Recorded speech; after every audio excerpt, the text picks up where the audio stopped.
Bonsoir à toutes et à tous. Merci de nous suivre sur DTV, les titres de ce journal. Présidentielle 2019, Ali Ngouille Ndiaye, indésirable à la tête du ministère de l'Intérieur. L'opposition ne veut pas de lui pour piloter cette élection. Bokk Gis Gis juge antidémocratique les propos du ministre en faveur du chef de l'État. APR minimise et parle d'opposition en perte de vitesse. Le Conseil supérieur de la fonction publique locale officiellement installé, il permettra de redynamiser la fonction publique locale avec les difficultés rencontrées avec l'acte 3 de la décentralisation. Le président Macky Sall réitère son ambition de moderniser la gestion publique territoriale.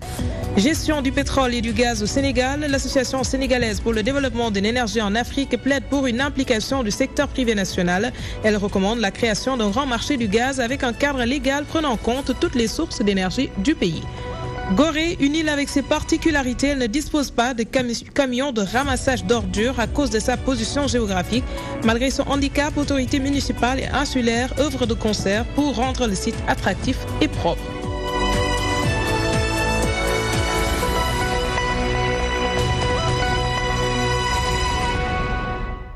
L'opposition réclame la tête du ministre de l'Intérieur. Des responsables politiques à l'image du PDS ne veulent pas d'Aly Ngouille Ndiaye pour l'organisation de la présidentielle 2019. Opposition qui s'explique par les propos tenus par ce dernier en faveur du président Macky Sall. Moussa Diakhaté de Bokk Gis Gis juge antidémocratique les propos du ministre de l'Intérieur. Bokar Diong de l'APR soutient que l'opposition est en perte de vitesse. Selon lui, le système électoral ne permet pas de frauder un scrutin. Un travail de Codé Ndiaye. On a yéene lool nag président Macky Sall gagné premier tour te it na may def ba mu gagné premier tour man mooy fexe ba képp koo xam ne kii jàpp naa ne président Macky Sall nga war a ànd ak naa fexe boo inscrire ma fexe ba nga inscrire soo inscrire ma fexe ba nga jot sa carte soo bëggee wote ma fexe ba nga wote ci man noonu lay def et képp ku ma ci déggal ma fexe ba nga def loolu parce que loolu lay gagné élection loolu laa gëm. Les propos de Aly Ngouille Ndiaye ne sont pas du goût de l'opposition sénégalaise. Le porte-parole de Bokk Gis Gis estime que ces propos ne sont pas de nature à garantir une élection transparente et apaisée au Sénégal. Si les propos que nous avons entendus sont bien les siens, ne méritent même pas d'être ministre de la République. C'est un assassin de la démocratie. Parce qu'il a pris parti et de manière très audacieuse, ce qui souvent peut entraîner des troubles dans des élections. Si ce qui est dit est vrai, c'est une menace pour la démocratie et pour la paix sociale. C'est quelqu'un qui ne mérite même pas d'appartenir à un État. Ce responsable du parti présidentiel, quant à lui, pense autrement. Pour lui, tout responsable de parti doit agir de la sorte. L'analphabète sénégalais sait que un ministre de l'Intérieur ne peut pas voler des élections au profit du régime en place. Ça, c'est une évidence. Encore qu'il faut comprendre que dans ces derniers soubresauts, actuellement, le PDS est en lambeau et cherche à faire feu de tout bois. Ce qu'il a dit, chaque citoyen lambda est à mesure de le faire pour son partisan. Ça, je le dis, et c'est ça la vérité. L'interprétation des propos du ministre de l'Intérieur varie selon qu'on soit du pouvoir ou de l'opposition. C'est aussi clair. Ce qui est dit, ils vont frauder. Ce qui est dit, c'est qu'un coup d'État électoral est en train de se préparer. Et tous les démocrates ou tous les simples citoyens soucieux du Sénégal et de son devenir doivent se dresser contre un monsieur de cette sorte et se battre aussi avec tous les moyens pour empêcher une telle forfaiture. Les Sénégalais voteront intelligents, les Sénégalais voteront pour un programme. Actuellement, ce qui est sûr et certain, le président de la République a un bilan et malheureusement le PDS n'a pas de programme alternatif face au PSE, face au programme sérieux que le président de la République est en train de dérouler. À un an de la présidentielle de 2019, la classe politique ne parvient toujours pas à trouver un consensus fort sur les règles du jeu, gage d'une élection libre, fiable et transparente.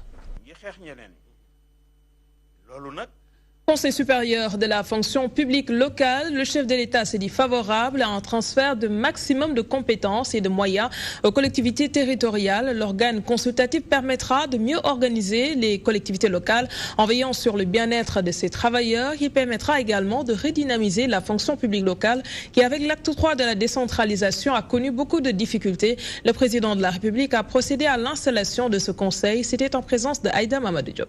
Quand le chef de l'État installe le Conseil supérieur de la fonction publique locale, l'instant ne peut être que solennel et teinté d'émotion. Fruit d'un long combat avec la promulgation de la loi depuis 2011, aujourd'hui vient l'heure de la concrétisation. Le Conseil supérieur de la fonction publique, organe consultatif, permettra aux travailleurs des collectivités locales d'avoir un cadre harmonisé.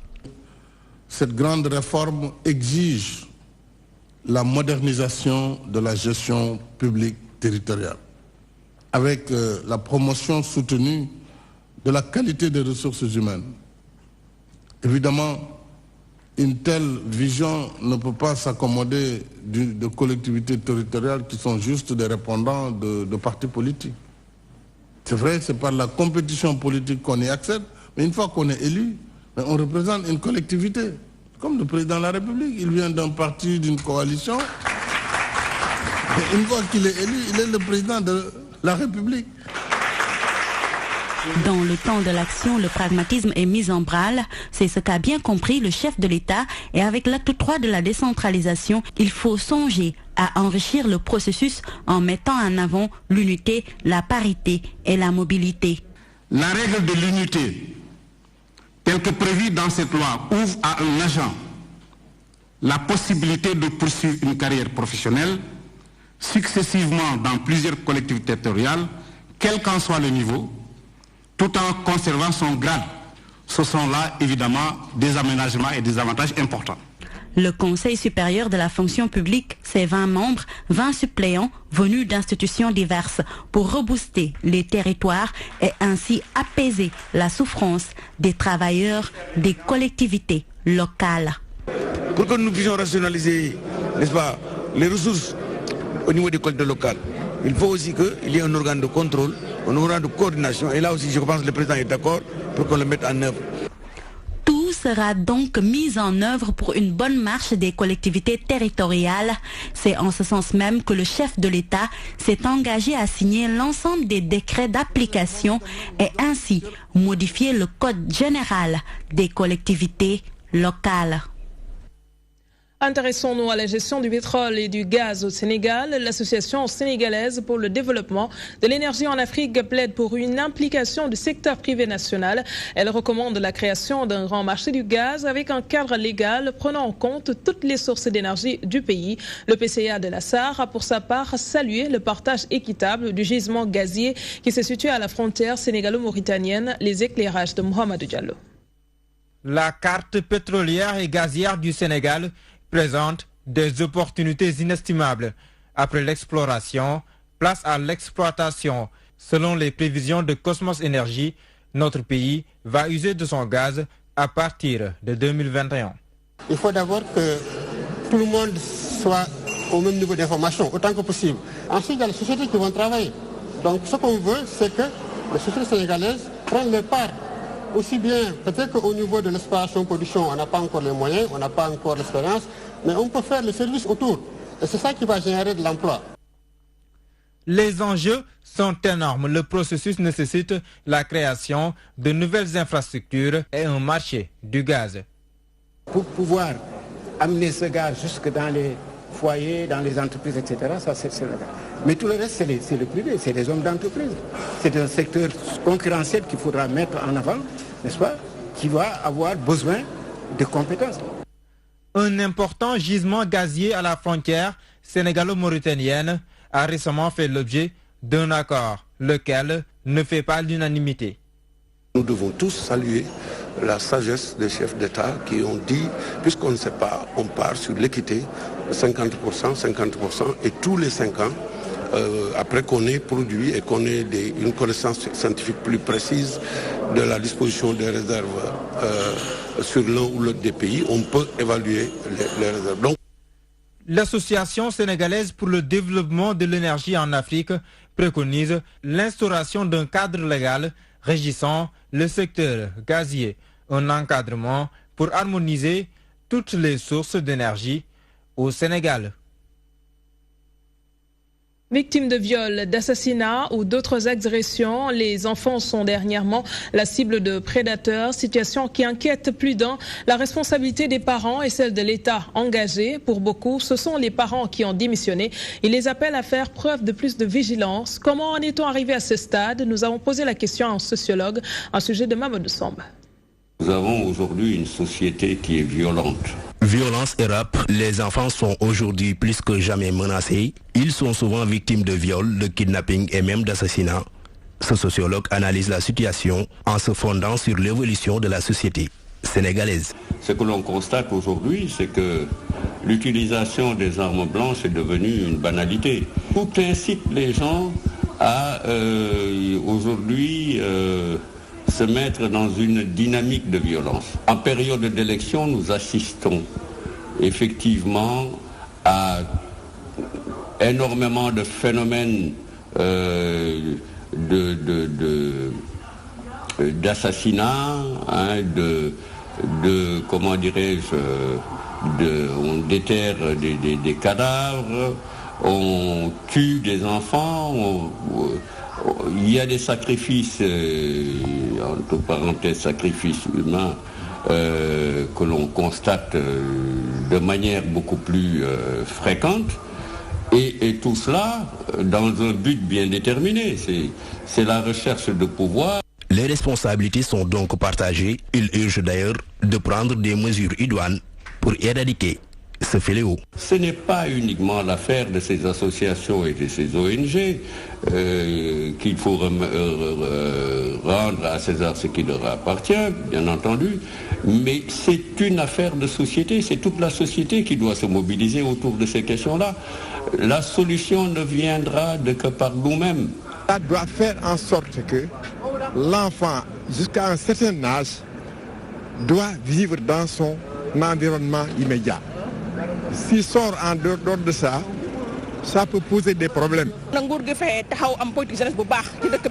Une bonne politique de jeunesse. Voilà, ça va contribuer à donner un peu la violence. Les agressions meurtrières faites aux enfants sont devenues monnaie courante de nos jours au Sénégal, une situation qui interpelle la responsabilité de tout un chacun. Du côté des parents, l'on appelle à plus de vigilance. L'excision est pratiquée par des communautés qui veulent se conformer pour la plupart du temps à des normes sociales. Pour Génération Fille, la communication est aujourd'hui le meilleur moyen de la bannir. Durant 2 jours, 20 journalistes seront outillés sur la problématique de l'excision. Cependant, Génération Fille exhorte les victimes à dénoncer ces pratiques pour l'éradiquer définitivement. Le point avec Ndeye Fatimlo. L'excision est une forme de violence à l'encontre des femmes et des filles. Pour arriver à l'abandon de cette pratique, les journalistes ont un rôle à y jouer. Il faut qu'ils informent la population sur les motivations qui se trouvent derrière cette pratique et en quoi elle consiste. Et ceci passe par le choix des mots. Essayer de faire des journalistes des acteurs du changement. Beaucoup de personnes parlent de l'excision, mais ne voient pas exactement la procédure mécanique par laquelle on procède à l'ablation d'une partie du corps de la jeune fille. Cette communication est aujourd'hui encouragée et utilisée par Génération Fille pour pousser les communautés à abandonner tout ce qui sous-tend la pratique de l'excision. Si vous regardez le logo de Génération Fille, c'est un logo en forme de triangle renversé. Ça veut dire que la discussion doit partir de la communauté, de la cellule familiale, pour que les personnes qui sont dans un village B sache que dans le village C à côté, il y a des personnes qui sont dans le processus de discussion et qui veulent abandonner. Et impliquer tout le monde. Les personnes âgées, les jeunes filles, les mamans, les grands-mères, les badianes, les tantes. Pour lutter contre l'excision, le Sénégal a fait beaucoup d'efforts. La loi est appliquée, cependant, les victimes n'osent toujours pas dénoncer cette pratique. Il faut que les victimes portent plainte. Ce sont les mamans, ce sont les badianes, ce sont les grands-mères qui excisent. Donc si votre maman, parce qu'elle vous aime, parce qu'au moment où vous étiez en âge d'être excisée, elle vous a excisé, pensez que c'était ce qu'il y avait de mieux pour elle, c'est très difficile de venir porter plainte contre sa maman. Et c'est pour ça que nous disons, il faut faire le travail de prévention pour faire en sorte que plus personne n'excise. Dès qu'on sait que c'est la période, c'est important que les forces de sécurité et de police puisse faire un travail de sensibilisation. 200 millions de filles sont excisées dans le monde. Génération Filles veut mettre en place d'ici 2020 un collectif mondial mené par l'Afrique œuvrant contre l'excision, amplifier les témoignages pour sensibiliser davantage les communautés pour que cette pratique soit définitivement abandonnée.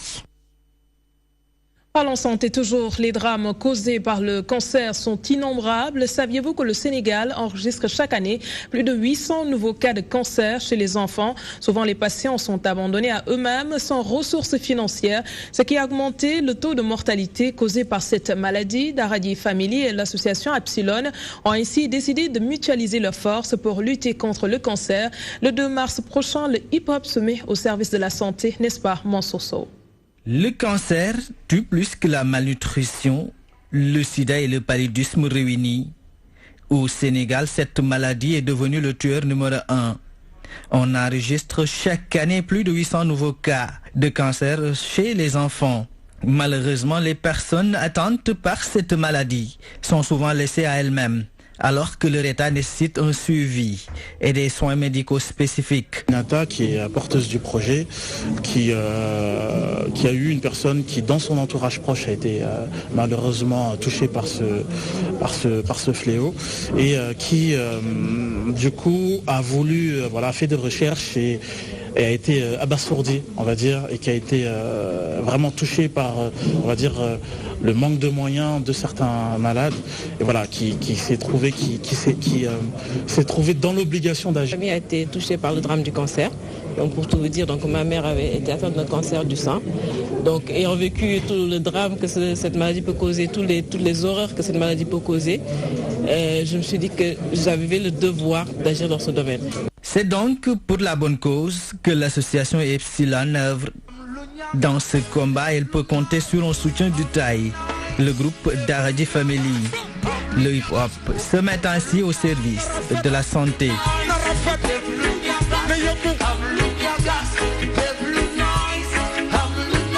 Une action qui se déroulera le vendredi 2 mars au Grand Théâtre, donc avec les artistes Daradi Family, Omzo Dollar, Kerry James, Leuz et Edmond Flo et d'autres surprises pour lancer un appel de solidarité pour les personnes atteintes du cancer ici au Sénégal. Donc, il faut savoir que l'ensemble des fonds vont nous permettre d'acheter des médicaments pour permettre à des personnes qui sont atteintes du cancer de pouvoir avoir accès à des soins. Porté sur les fonds baptismaux en 2011 par de jeunes amis issus de la ville de Châtillon et des 4 coins de la région parisienne, l'association Epsilon œuvre pour la solidarité et l'entraide. Le nom Epsilon est inspiré de l'alphabet grec et fait référence en mathématiques à un nombre très proche de 0. Autrement dit, une quantité négligeable.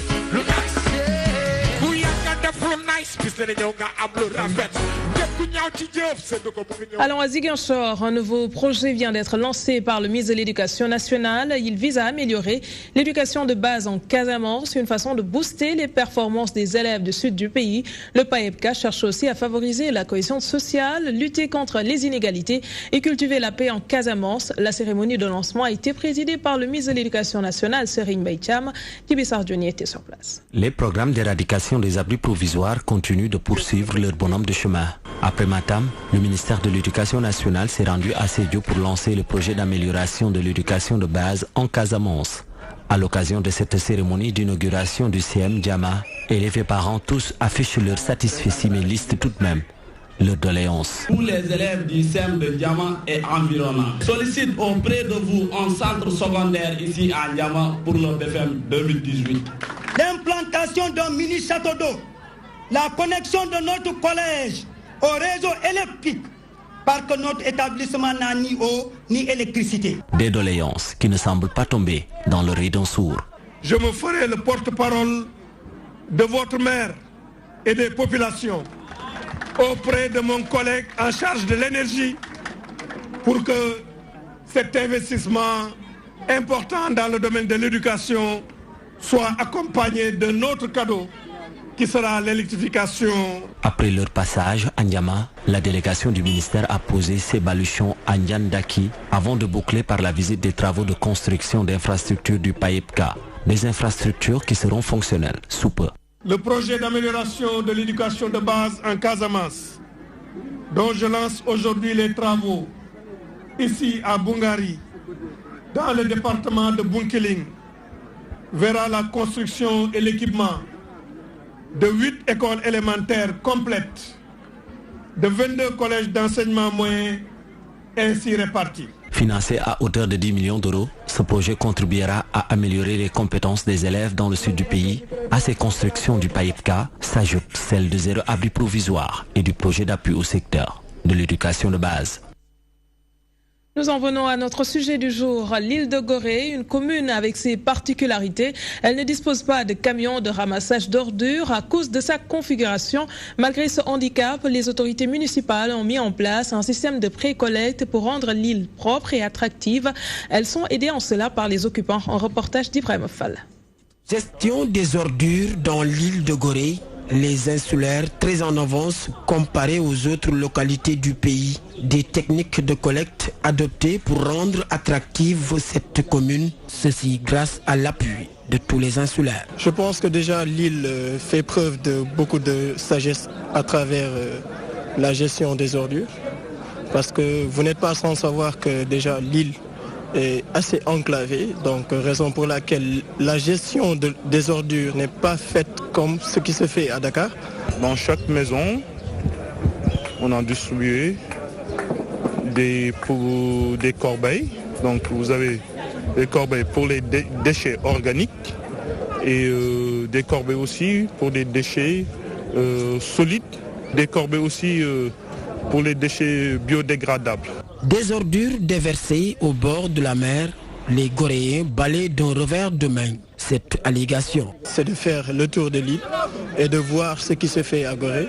Et particulièrement dans le littoral, vous verrez qu'à Gorée, ce n'est pas le même registre qu'à Dakar. On amène au centre de compostage.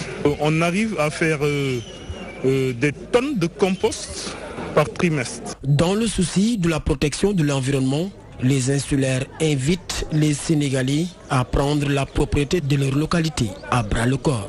C'est le plus important, la propreté. Parce que quand on est propre, on n'a pas beaucoup de maladies. Mais quand on est sale, on risque de voir toutes les maladies. Donc je souhaite à tous les Sénégalais qui restent propres, qui nettoient devant chez eux, qui trouvent une solution que le quartier ne sera pas sale. Gorée, une ville propre. Grâce aux nouvelles techniques de la mairie, l'île présente un visage attractif. Normal, jugent les visiteurs nationaux comme étrangers. Le changement de registre, l'association islamique pour servir le soufisme a rendu visite ce mardi au leader de Bok Giskis en prélude à son colloque du 3 mars prochain. Pape Diop a salué l'initiative des jeunes religieux dans leur combat qui consiste à faire face au lobby anti-islamique. Le président de Bok Giskis a été choisi par l'AIS comme parrain de cette manifestation. Le voyez ici au micro de Côte d'Endiaye. Féliciter et encourager les membres de l'association pour avoir pris l'initiative, la bonne initiative de regrouper l'ensemble des familles religieuses du Sénégal, ce qui constitue pour moi une réponse à un double défi auquel notre religion est confrontée. Un double défi, le premier c'est un défi intérieur. Nous avons à l'intérieur de la Oumma des forces, des écoles qui se combattent. Et cela constitue une réponse pour moi en ce qui concerne notre pays, le Sénégal. Il y a un deuxième défi qui me paraît important, c'est les lobbies internationaux qui font face à l'islam aujourd'hui pour le combattre. Ça également, je pense que si la jeunesse des différentes familles religieuses décide de se donner la main pour se constituer en bouclier contre les dérives envers notre religion, je pense que cela n'est qu'une très bonne initiative pour notre pays parce que rien ne peut se faire sans la paix. Le président de la République de Mauritanie a reçu en audience le khalife général de la Faïda, Cheikh Ahmed Tidiane Ibrahima Niasse. Des échanges axés sur les relations entre le Sénégal et la Mauritanie. Le guide religieux a profité de l'occasion pour inviter les deux chefs d'État à cultiver la paix. L'un des membres de la délégation, le député Mohamed Horeichi Niasse, au micro de Pape Malik Fall. Le Khalif était reçu par le président, son Excellence M. Mohamed Ould Abdelaziz aujourd'hui. Il était accompagné par son frère, Cheikh Mohamed El Mahi, le directeur de l'Institut islamique, et moi-même. L'accueil a été vraiment favorable. On a discuté à partir de 1930-40, date avec laquelle les relations entre Mauritanie et Sénégal ont commencé, depuis Cheikh Ibrahim Niass jusqu'au présent. Le Khalif Cheikh Tidjani est le deuxième Khalif de Cheikh Ibrahim Niass qui est venu au Mauritanie pour une visite, disons, pour ne pas dire officielle, mais une visite courtoisie chez ses fidèles talibés. Alors on a beaucoup discuté à ce qui concerne l'islam en Afrique et l'islam dans le monde. Alors il a réitéré le renforcement des relations entre le Sénégal et la Mauritanie, surtout dans le domaine religieux et pour l'intérêt national pour les deux pays. La dernière page de ce journal consacré au sport, le contentieux du transfert des joueurs de football. Maître Moustapha Camara, spécialiste en droit du sport, explique dans son ouvrage le fonctionnement du transfert d'un joueur, le mode du saisine, les décisions du tribunal arbitral du sport, entre autres. L'auteur espère que son livre servira de support aux acteurs du milieu sportif. Maître Camara est aussi revenu sur la décision du TAS sur l'affaire US Ouakam et Stade de Mbour, nous dit Yamakoli. Présente ainsi son dernier ouvrage, intitulé « Contentieux sur le transfert des joueurs ». Dans ce livre, il explique les procédures à adopter sur le transfert des joueurs devant la FIFA et d'autres points, tels que les formalités des dates, la saisine, entre autres. Dans ce livre, on explique les transferts des joueurs, mais aussi la procédure quand il y a une affaire, quand il y a un contentieux devant la FIFA, c'est-à-dire les organes décisionnaires de la FIFA, la Chambre de résolution des litiges et la Commission des statuts des joueurs, mais aussi devant le tribunal arbitral du sport et le tribunal fédéral suisse. Ce docteur en droit du sport revient sur l'affaire Uzo. Sur ce, il affirme que la procédure arbitrale n'est jamais figée. Mais toutefois, des solutions peuvent être trouvées.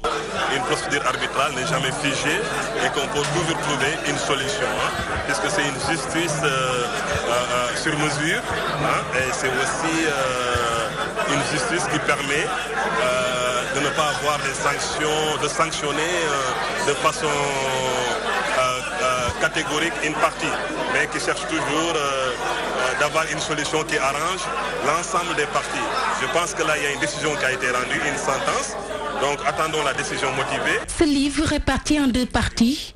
L'une sur la saisine, les formalités et autres aspects, et la deuxième partie est consacrée au TAS. Cet ouvrage regroupe tous les aspects du droit du football. Maître Moustapha Camara a profité de cette occasion pour rendre hommage à l'ancien président de l'Association nationale de la presse sportive, Mamadou Bakary Traoré. Et c'est ce qui met en terme à ce journal. Merci de l'avoir suivi. Merci à l'équipe technique. L'info continue dans quelques instants avec BBC Afrique. Excellente soirée à toutes et à tous.